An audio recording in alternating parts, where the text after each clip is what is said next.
in West Mifflin, Pennsylvania, just outside Pittsburgh, holding a rally at the U.S. Steel Corporation headquarters. You see him there making an announcement on a deal between the U.S. and Japan. Let's listen.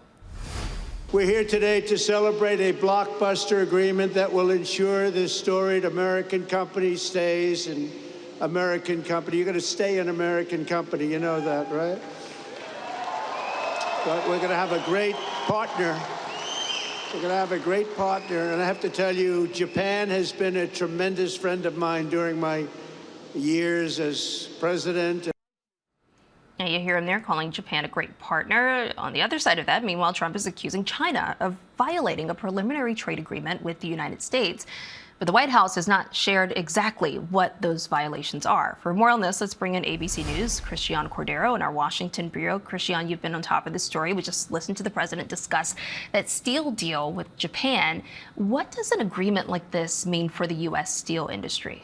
The administration, Morgan, has been really focused on the word partnership between U.S. Steel and Nippon Steel and Japan. There has been talks of a merger for a while now, and that's a really sensitive word. But the partnership itself, Trump wants to tout, will keep U.S. Steel headquartered in Pennsylvania, right there in Pittsburgh or just outside of it. He says it will create at least 70,000 jobs and add $14 billion to the American economy, and touts it as an investment. There are some questions around this, right? And we expect the president to get into a little bit more details, and certainly the White House in the coming days and weeks, but he says that this will happen over the next 14 months.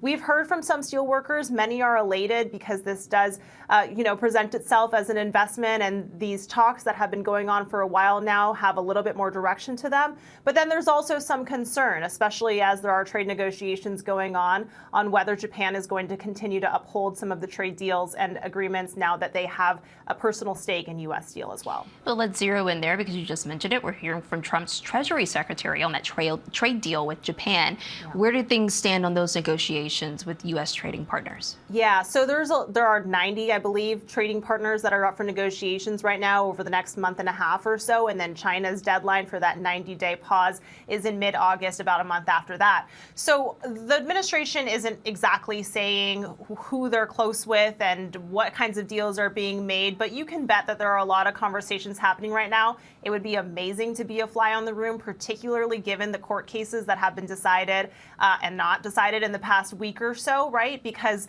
a lot of the trade negotiations and trade deals are hanging in the balance of whether Trump's trade policy can continue at all. So the administration has acknowledged that that potentially could undermine his negotiating power. They've called that a national security threat. But on the surface, and certainly what they're projecting, is that they're continuing to move forward with these deals. And according to the administration, other partners are playing ball.